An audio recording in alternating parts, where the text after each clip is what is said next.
Greetings, Marsh here, and welcome to episode 390 of my modded Factorio playthrough. In this episode, we'll do some final fixes, and then achieve victory with Angel Bob's Space Extension and Science Cost Tweaker, and then we'll have a discussion about what's coming next. Enjoy! It's been about 8 hours or so. It didn't seem worthwhile to record all of that and then barely show any of it because nothing super exciting has happened. I've just been slowly upgrading things that seemed a little slow, and now we're up to 82%, so we're probably pretty close to being done here. And I think I've smoothed out most of the slow points, and we're down to, you can see how slow that updates because of the UPS changes, but about 90,000 science packs left. And once we get to about 80,000, we will start launching rockets again. And it's very possible we will not be able to supply these rockets with enough parts because our science plan was based around having 75 packs a second of the ones we needed, but not the space science itself, specifically because we had already built those up ahead of time. And you notice that Hellmod updated and looks a little nicer now. There's some colors to it, but we don't need it anymore. And up to about 57 gigawatts. I did shut down science for a while, basically to let it fill up the buffer and actually max everything out. So now we are 100% maxed out on resources, and they're all sputtering. For the ones we would want to use, we're not using the military science at all, so they're not running. Even with research shut off, it probably took about 10 or 20 minutes for gold science to finally catch up because it's so close to the limit, but we have lots of green labs, and they are using their full 30 gigawatts. And the gigawatts varies between 50 and 70 for the total amount. And whoa, looks like we just saw the last science pack be removed from this warehouse here. That was lucky, which means now they're all being stored in these buffer chests, and we have 9 of them, and each one is set to hold 10,000, so that's why I set the pack limit to 80,000, just so there wouldn't be any extras. And we do have these chests right here, because occasionally a robot will try to deliver a science pack and then it won't have a space for it, but it can't bring them back here, so it needs somewhere else to temporarily put them. And right here is where they have been going, so let's do one for space science as well, just in case it temporarily needs to go somewhere. So I've been jumping around the factory, fixing little things, and I really want to see the launches start. So lots of little things to cover. Those 8 hours were mostly me just staring at things and seeing what needed to be upgraded. But for power, we now have way more deuterium reactors. And you can see these top ones aren't running because the big one at the top is set to 70 gigawatts. So basically it starts at 5 gigawatts, and every 5 gigawatts thereafter a new reactor turns on until 70, and the reason why I stopped at 70 is because every 5 seem to be working pretty well, and I don't think I've really seen 75 gigawatts right now, although we very well might when we start launching rockets again. But that was easy enough, and the numbers are properly updated. One thing I definitely added was even more of our deuterium gas. So I think we originally just had this one right here, and strangely enough it's not even running, so we'll have to check on that. Actually, a lot of these aren't running. It's going to be maxed out on something, right? Oh. Well, that's actually why it's not running. It's maxed out on the deuterium gas. Exactly. Well, okay then. That's a perfectly fine thing to be maxed out on. So we originally had this. Since it's such a copyable pattern, I just kind of went nuts copying it everywhere. So we have 4, 8, 12, and then another 8 down here for 20. And then 22 up there, and each setup does 4.67 reactors worth of deuterium, and then divide that by 4 means we can have 25 or 26 reactor groups, and right now we have 14 reactor groups. So I definitely went nuts on the deuterium gas, but I just wanted to make sure that no matter what, we would have enough, and we certainly do. Also, you see that I also went nuts putting trees down, because at the end game here, we really don't need to build anything else. So why not use up this space and just put some tree farms? Certainly in this area, it's actually cleaning it up. It's amazing that the cloud is this bad, but this is technically enough farms right here. But making these trees does consume a ton of soil. We are making it the efficient way when possible by using mud, but ultimately we just have to use a lot of sand, and our ability to make it is based on how fast we can pump out this binifran. And that binifran goes into making beans, of course, which then goes into the fuel oil and the mineral oil that is required to keep this whole setup running and making our byproduct plastic. So in the end, there's only so many trees we're going to be able to grow without going nuts. And another thing I did is there used to be a burner here for burning off this ethanol gas because we had nowhere to put it. But I did think of a place that we could put it. So luckily, processing the fermentation base does give us a little bit of free compost, which is nice. And that ethanol gas is essentially a plant's byproduct. It's not actually related to petrochem, but it does go into petrochem. So I did a giant pipe, and if we follow it all the way down here to this machine, it takes that ethanol gas and adds sulfuric acid to make ethylene and sulfuric wastewater. And then, if you recall, we can follow that ethylene through all of this, and the reason why I did it there is because it could also just throw its sulfuric wastewater into that setup and just make it be taken care of easily. But if we follow it to the end, the ethylene is being stored here, which is also the product of these crackers, and that allows us to make some extra free plastic.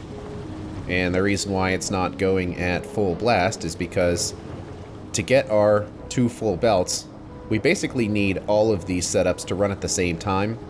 And right now, as you can see, oh, that's nice, based on this ethylene, is that we have to consume all of this ethylene first to make space for the rest of these processes to turn on. This setup will only ever make 2 full belts of plastic if it's actually running in a balanced state. If it's running in an unbalanced state, then it's not going to run at full power, at least until it clears out. And since that hookup was relatively recent, this tank was quite full. But as you can see, it's draining really fast. So it's only going to have to run for a little while like this, and then plastic will be at full speed again. And research is going. I keep thinking we're just about to use up that space science and see some launches, but I have forgotten that this research actually still takes a long time, even at our 75 packs a second, so this number isn't going down very fast. And I see a warning for the oil wells here, and that's fine. We are, looks like at 22% of the original total, which is worrisome, but as long as it keeps up, then we're fine. And it seems to be up to 65 gigawatts. It looks like this is all smoothing out. It takes a very long time for everything to get at full speed. And looks like we do have a slowdown of some sort. Kind of. These aren't running at full power, so it looks a little bad, but I did upgrade the speed of this by adding this extra plate chopper right here because it was hard limited on these, and added a few extra plates, and then we have inserters jumping over each other to grab that. And that allowed this science item here to catch up a lot faster. But because it's moving a lot faster, it means that there's less of the tungsten to go around into these right here. We could change the priority by switching them around. It might help a little bit when you look at where the resources are going. Vast majority of it, 220, is going into making those particle injectors, where only 53 are making the tungsten plates. In the end, it's going to the same place, and it doesn't really matter. It just means that these machines are a little greedy. And that could contribute to why this setup takes so long to catch up, which this is the limiting factor.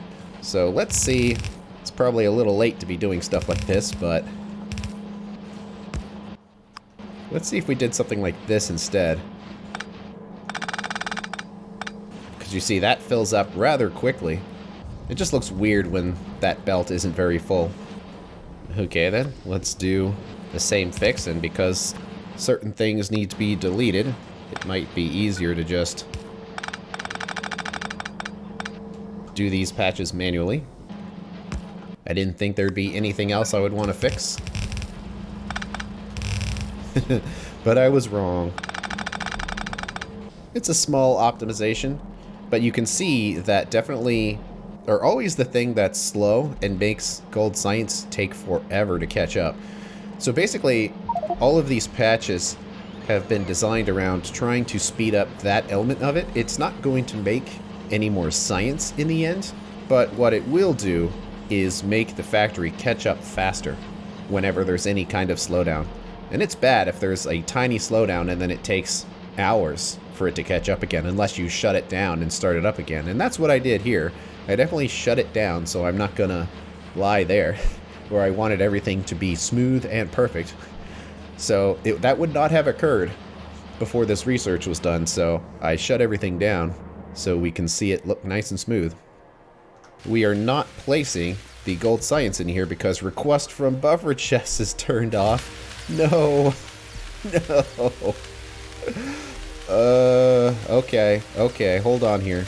So what's the fast way to do this? Well, first turn that on.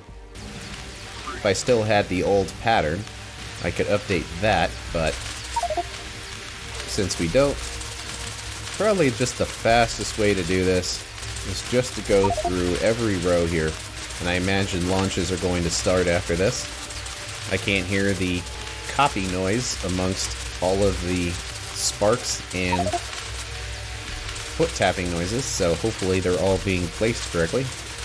The reason why I want to have a bit of a buffer here is because I believe our factory just does not make the space science at 75 a second. Just because to do that would have required like double the amount of rockets that we have, and it didn't seem worth it. Alright, so hopefully that's all updated. I don't know if rockets are still in here somewhere. Kind of. So right now we're making about half of the science that we would need. But anyway, all of that should be updated. Are we consuming space science packs? Oh yes. And would you look at that? The rockets are now launching to make more. As fast as we can make satellites, which is faster than we can build the rockets. So that's good, but we have 2 more of these setups now that need to be updated. So let's copy the whole thing now. Get rid of the tiles, which leaves us with just this. And now when we place it, didn't hear anything, but I definitely clicked that it changed it to request from buffer chests. And there go all of the robots. And one more time, so at least we only had to do that once. And there we go. So, as they quickly grab resource, this is the amount of science packs that are available is drastically reducing. So unfortunately, this did not start when I had planned on it to. It's starting a little late. But hopefully the buffer is enough to where the research does not slow down right before we're done. But even if it does, it's not that big a deal. And definitely we're getting some lag here. Because a lot of processes in the factory are firing up now.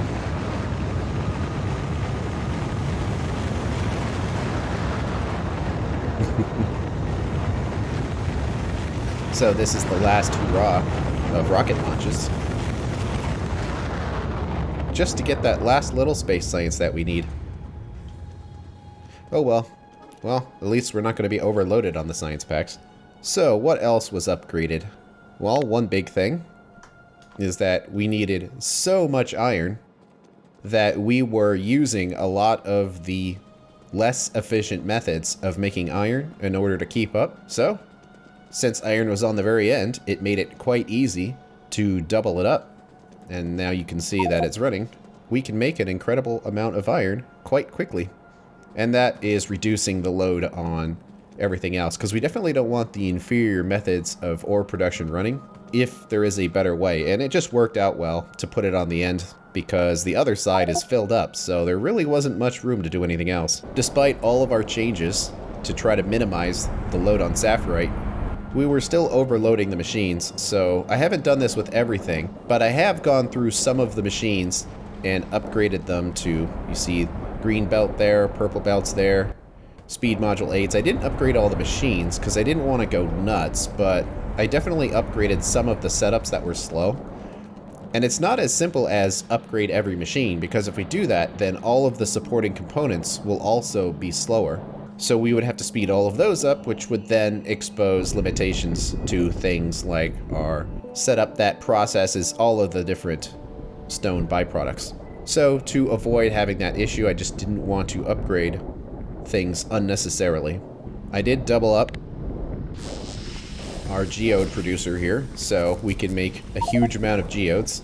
And that is necessary because ultimately, those geodes are getting turned into this slurry, and we are turning mineralized water into mineral sludge, which then goes down to the crystallizers and turns into usually tungsten, because it's typically our lowest resource by design, because we need so much of it and it's so hard to make that it just makes sense that we would want to crystallize the tungsten before anything else. And in playing C-Block, it kind of taught me that if you have mineralized water, you can actually turn it into ore. And we have it in large quantities because although we are running these to make the green algae, it's not specifically to make the plastic. It's doing that to make the residual gas, which goes into other things. And it all seems to be working pretty well. All the rockets are gone now, and the resources will start to slow down here. The reason why it probably won't keep up is because we did things like putting the productivity modules into this silicon nitride powder, and that is a major component of the heat shield tiles. And interestingly, they do not have full productivity on there, I guess for pollution reasons. Well, that could be upgraded because we don't care about pollution anymore, although it might make it incredible if we did that. But we're so close to the end at this point, it's probably not worth min-maxing every little thing if it's not required, because in the end of the day, you only have so much time. Not in real life time, but in video game time. So once we're done with this research, that's it. Spending time min-maxing the factory would just take time away from a new series, and that doesn't seem like a good trade to me. I think I'd rather start something new than spend forever working on this, because although I wouldn't call it a work of art, when an artist is working on something, you kind of need to decide when is the piece done and when do you walk away from it, because if you keep messing with it over and over again, it will lose the charm that it initially had. And I think we're kind of at the point now where it's about time to walk away, to say that this factory is done and it's time to start on something new. So I'm very hesitant to go around min-maxing things. I would only want to mess with something if it was to fix a problem, like with these science packs. And those definitely needed to be fixed. Jumping over to our modules here, we did build up the total number of modules we need. We have 8,000 in here and then another 4.5 thousand in there. So we have our 12.5 thousand modules that will be necessary to build the faster than light drives. And at this point, we probably can drop this number back down to something reasonable, just so we're not making more modules that in the end we are not going to need. Another thing that I did was roughly patch in a third tungsten producing machine here. We don't have the input to support all three of these, but they were not fast enough to fully utilize these two belts. We have two belts going in, and then two of them are being pulled to the side, and then two more go through, going into this, and then the one remaining belt goes through awkwardly into these. And you can see that it's not fully populating all these belts, but it is easily keeping up to the 50,000 that need to be in this warehouse. And this was just another patch to help Gold Science not take forever to get maxed out after it had any sort of slowdown at all. Which was common, that this or that would kind of slow it down and need to be patched. But it looks like it is working just fine here, out of electronic boards, which is not good. That's running at full blast, more or less. Strangely enough, that side is not. It seems like it could. So if we just put a balancer here, would that help? Yeah, seems like it. So since that is a copy of this setup here, let's do the same thing. No station supplying rocket control units, but the stations here, it's just so many circuit boards are going in and out of this station at the same time that many times it's just not ready for when the request is. It's nice to see rockets launching readily again. because it got a little sad not seeing rockets launch all of the time.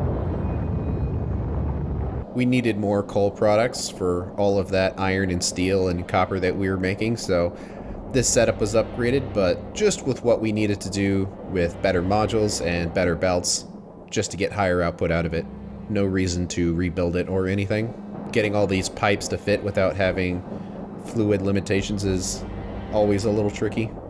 And it looks like we are out of the fusion catalyst, so we are back at the position of making more of them, which is fine. It seems like everything's working pretty well, and one thing that's interesting is that this one machine is actually too slow. That it cannot make the plutonium fast enough. I'm not exactly sure how much we want, but let's just put a second one in here for now. Very quickly this will run into belt speed limitations. Making plutonium is a exponential process, so as more and more gets made, more and more makes it to the machines in the back, which shows you that it is operating faster. Interesting that uranium-234 and 235 reactors are running at full blast, but that makes sense because we are actually producing quite a bit of uranium right now, which means all of those byproducts are available to be burned. And it's funny to think that what we want is uranium-238, so the 234 and 235 in this situation are byproducts. You can see it's definitely working now, where every time this gets above 100, it drops a few plutoniums in there, and then they get immediately picked up. So this is as fast as it's going to be without doing anything major, and I'd rather not do anything major. As long as there aren't rockets waiting to go and no satellites, it means that it is operating fast enough. So it all looks good. This is running at full blast now. See, this machine is not going full because it's not separating the oil fast enough. And that's because it's not getting rid of the naphtha fast enough. If it's not using naphtha fast enough, it's because we're not using the polyethylene fast enough. Well, to me then, tells me that it's just this part right here that isn't fast enough. Well, it's kind of a waste to have this running at full efficiency, but then everything else is just running really slow. So this is the most efficient way of making plastic, but what if we put a speed module in that machine? What does it give us? Oh, that's so much more. And we do lose some productivity, where it's 160% and then it goes to 120, but it's like 4 times as fast, which seems pretty good. I'll take that trade, because eventually this is going to fall behind if it never goes at full speed. So let's change that one module. So we do that, and suddenly lots of plastic again. But we come back here, and now this is running at mostly full blast again. Of course, all these things were carefully balanced with each other, but ultimately this is the input right here, so if we can make anything else faster, we probably should. So in doing that, we are now using all of the butane that's available, as well as putting all of the rest of the gases into this setup to make our mostly 2 belts of plastic. So I think the setup is running at full speed now. It's just, it uses, as you can see by the number of drone requests, gases from all over the place. So methane, ethane, and butane all come from other parts of the factory to get sent here in a consolidated place to be turned into all plastic. So it looks like our plutonium has now caught up, more or less, that it's no longer throwing plutonium into there. And yeah, it's pulsing, so it's basically maxed out. Science pack numbers are continuing to go down, but launches continue. Wow, it's 3,000 pollution right here. Amazing. Like, once the cloud is just solid red, it's kind of hard to see what the numbers are after that, because it's just a lot. But I think I remember before I was complaining about 1,000 pollution, and now we have 3,000. Well, that might be a new record. It kind of feels like it, because I don't think I've ever seen it at 75, because otherwise I would have built more deuterium reactors. But we're getting awfully close to that. And I suppose enough of this is here now to flip the power switches, because it doesn't look like it's actually going to turn on now. Because once we're done with this research, suddenly we're not going to be using any of this power anymore, and then we get to watch the factory stumble on itself while everything overheats and slowly shuts down. That 1% feels like it's taking forever. Why is it stuck at 99%? Come on. Feels like it's not moving now that you stare at it because it's been going for 8+ hours. 2,000 labs have been working on this for 8 hours. That is the scale that we're dealing with here.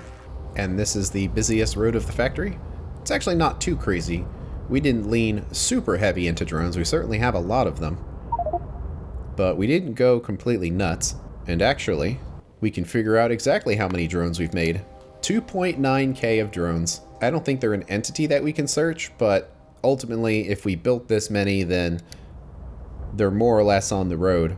Some of these buildings have way more drones in them than are required, so that's not totally accurate, but it does give you an idea of how much we use them.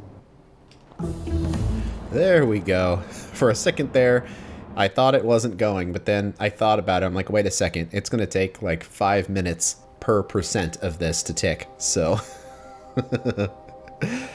And we're going to see power drop off dramatically, but there we go. We have researched every single thing in the tech tree, and many of these had a large cost increase due to science cost tweakers, so it wasn't just this final research, but many of them were elevated. And as far as this final research, it was elevated by 10 times, so that took 10 times as much research as normal because of the settings that I used. But whew, finally made it. Feels good. And we're still using power, strangely enough, but it's all going into the accumulators. It's kind of nuts. We have 4.3 terajoules of storage, and this is how quickly they're getting filled up. The factory's going to stumble on itself now as power consumption decreases, and all of these reactors have to shut down. But it'll eventually stabilize. Of course, we're still launching rockets to catch up on that science. How many of these science packs did we actually make in the end?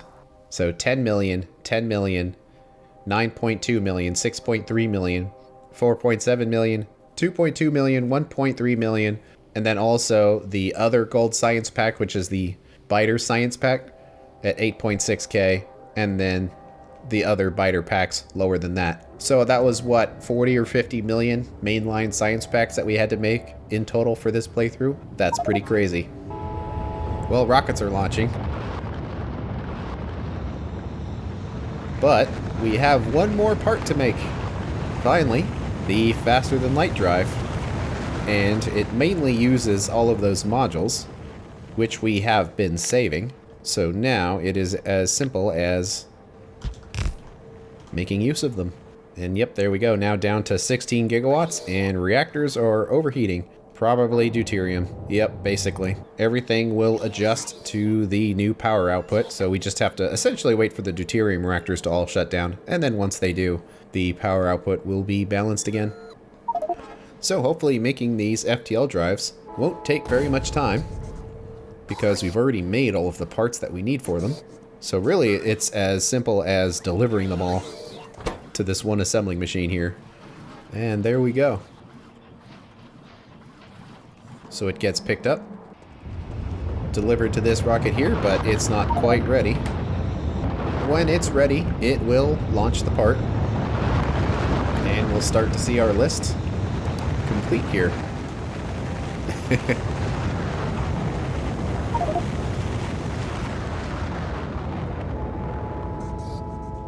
Lots of rocket launches still. I am curious to see what the total number is going to be, but 2,261 isn't bad. Maybe I should have used inventory sensor and put like % complete indicators down for each rocket silo to see which one was closest to launching. At least in this situation where we are just waiting for one to pop out of one of the holes, that would make this a little easier. There are FTL drives in almost every chest now. It is probably going to be this one in the upper corner that's going to launch first.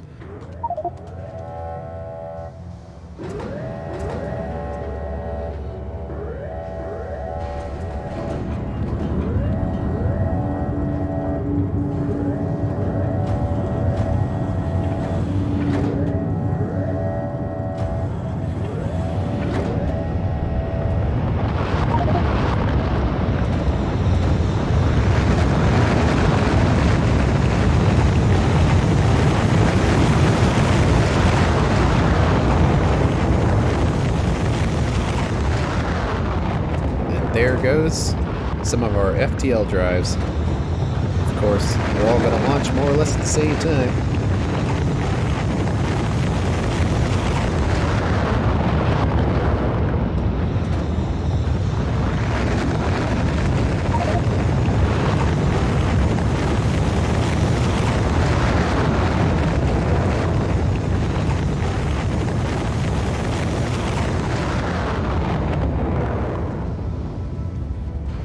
Looks like we haven't quite made all of the productivity modules that we need. And that kind of makes sense because we were dumping a bunch of them into these setups, so perhaps we used some of them. And that does seem to be the case where we have gone through our buffer of modules. So now we're creating them in real time again. So we might have to wait a little bit for the rest of these modules to be made. Well, since we are here, and we are just waiting anyway, I am curious if we can do that inventory sensor trick, because we are at 51% and that is what we were getting. So let's hook up a wire to it and it should be the crafting process. And because our settings are so slow and our factory is so big, it might take a second, but there we go. 50% of the rocket is complete. It's actually a 58, but it has to update. Let's update everything. It's funny, we're right at the very end of the game, but I'm still thinking of little updates I can do to make things a little better. So there we go. Now we have some percentages for how far each rocket is along in its crafting process. And the electrical network is still slowly powering down. At least the accumulators aren't full anymore, but all of the various systems have to cool down slightly, and then you see that the fuel plant is actually at 100% power right now. And that makes sense because when the accumulators are full, it is shut down. It can't get rid of its heat until the accumulators empty out a little bit. At least rocket production never really slowed down. We're certainly getting warnings for being low on various items. So as far as the FTL drives, we definitely still need to make 2 of them. And the productivity modules are just not there, that we need to make about another 500 of them. And if we're making 1 a second, that's 500 seconds, or about 8 minutes. But that's fine. While these are all launching, we are filling up our science again. Not that it matters too much, but that buffer is kind of required. The factory could probably be upgraded to not require that buffer and to be able to do the space science at 75 items a second, but I kind of don't want to. It would require a second fuel plant, which is this, plus all of its supporting components, which are substantial. But ultimately, the goal of this factory was not to do X number of science per minute, but rather just to complete the goals of SpaceX in a reasonable amount of time. So it's not an entirely balanced science setup, but it is pretty close. I just noticed pollution is 11,600 at this one point. So I was complaining about it being 3,000 down south, while up here it's at 12,000 pollution. Wow. I don't think I've ever seen that number so high before. And finally, the one with the FTL drive in it.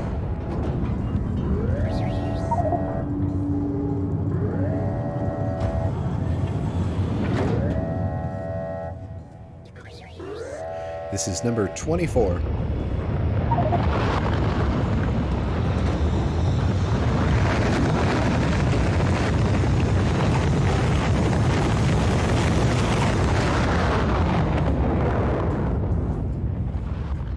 Looking good. And with all these launches, we are gaining more science. And once this hits 80,000, it should stop making satellites, and things will slowly calm down. Oh man, we just need 3 more modules. And there we go. FTL drive number 25. And there it goes. Which rocket is it going to pick?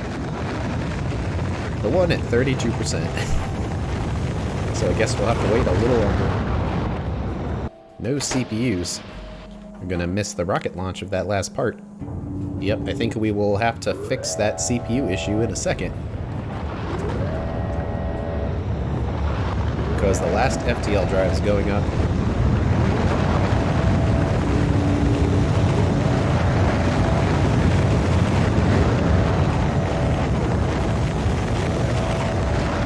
A lot of noise all at once.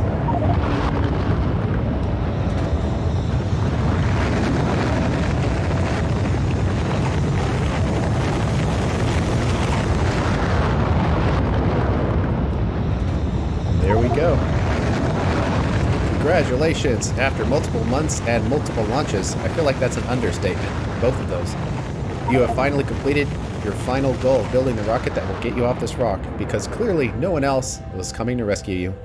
You didn't crash your ship in the first place, right? That was Bob, your trusty construction robot. He was the one flying the last ship, him and his trusty AI that you programmed. It was his fault. Well, he didn't make it through the first crash, so now it's completely up to you. You were paying attention during your training of how to fly a large tin can, right? Good luck, engineer. Decision time. Launch another interstellar rocket or end the game. But I want to fix that problem. I want to fix the problem of the CPUs. It seems like they were being taken up by modules, which I suppose makes sense, but it could just be a belt thing. One thing we can do here without rebuilding stuff is to just power this up a bit. It's funny, we're at the end of the game and I can't help myself but fix a problem that I see. It's probably sufficiently fast at that point. But for now, as sad as it is, we have to end the game. That is the point. Yes, part of it is the journey, but also part of it is the destination. And after 748 hours and lots of rocket launches, 2,338 of them, I feel like we are at the end of our journey here. And now we can see the better victory screen here to look at all of the numbers. So let's analyze them a little bit. 0 player deaths. I have died. I just load previous saves rather than run out there to the corpse.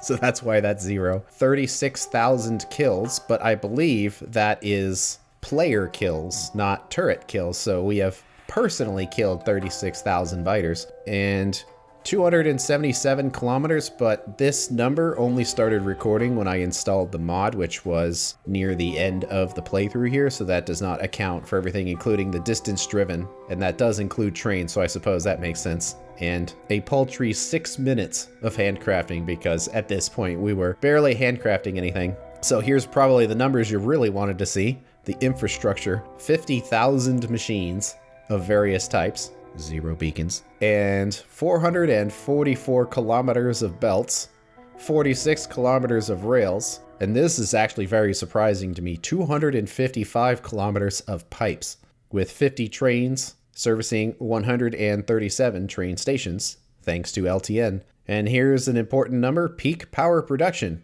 So for any of you that said 75 gigawatts, you are correct. And I think I did witness that in real time, because it just barely hit 75 when we were doing both launches and research. We mined a total of 350 million ore. We made 4.05 billion items of various types. And that's an important number. 46 million science packs consumed.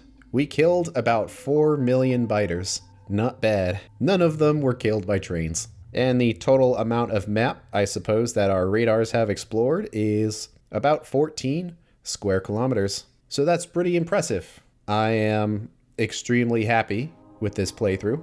I think the factory turned out pretty well. There weren't any major disasters. There were some small ones, especially as it pertained to updating mods, but those things were fixed. So after this, I suppose the next couple of episodes, it's probably not going to be one episode, will be dedicated to a final factory tour that will be more in depth than the previous one, that will more or less explain pretty much every build and what goes into it and why. So it will be a good overall tutorial of Angel Bobs and most of the processes that go into it.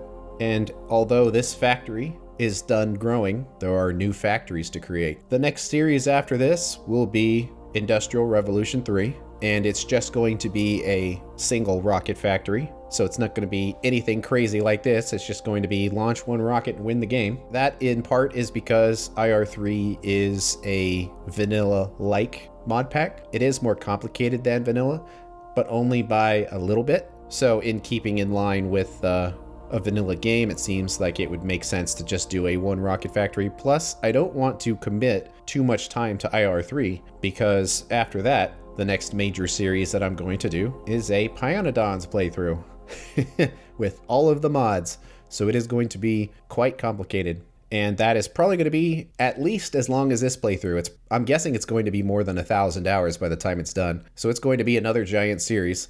I'm hoping I can make it take less episodes than this one, I still haven't edited this episode, so I'm not exactly sure which episode number it's going to be, but let's say almost 400 episodes. That I don't want the Pi playthrough to be 400 episodes long.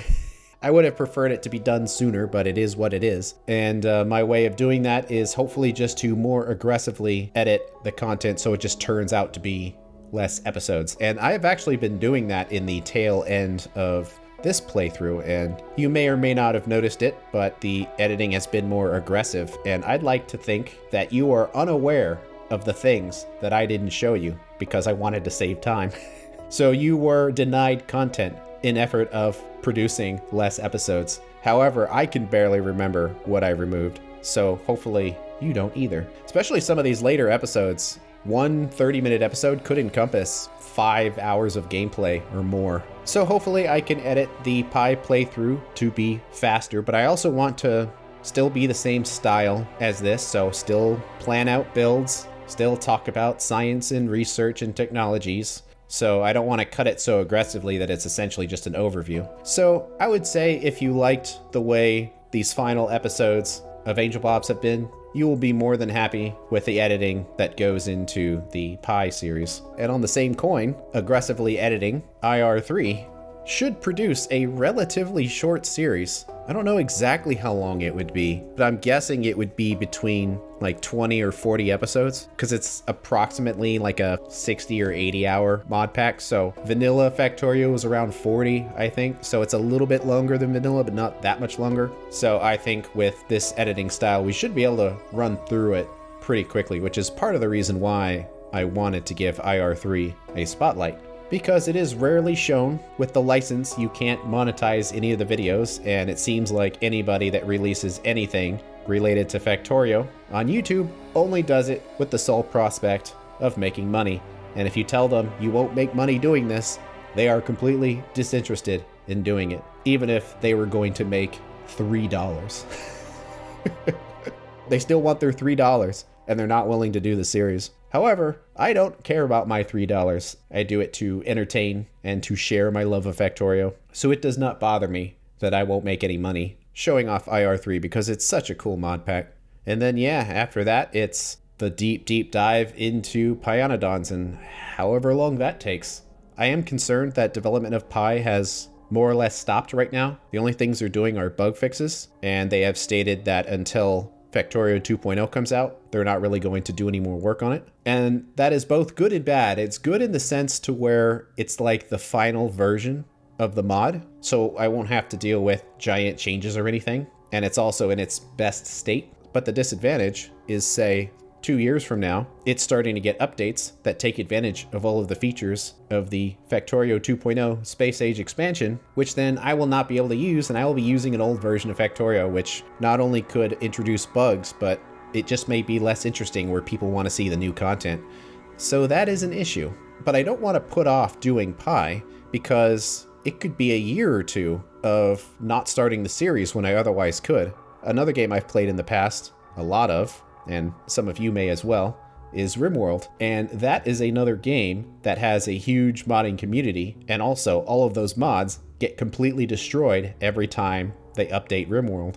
And it takes about 6 months to a year before all of the mods, at least the ones that do get fixed and catch up. So later this year, and it's 2024 for this video, what is it, September, August or something like that, where the release date is for the Factorio expansion, that I'm guessing it's going to be about a year after that before mods like Pionodons are completely updated to it. So it's not just does the mod work, but further than that, it needs to actually take advantage of the features of Space Age. So if Pi is never updated to take advantage of that, then you're not really losing anything by not using it. So I'm guessing we're probably looking around, let's say, September of 2025 at the soonest, where a Pionodons playthrough started, let's say now, would start to feel left behind. And I'm willing to take that risk because it doesn't necessarily destroy the playthrough or the series when those updates happen. For example, it's possible that the way that they update Pi for Space Age is compatible with previous playthroughs or save files. So it's possible that I may be able to convert an existing factory and an existing series to take advantage of those new features and move forward.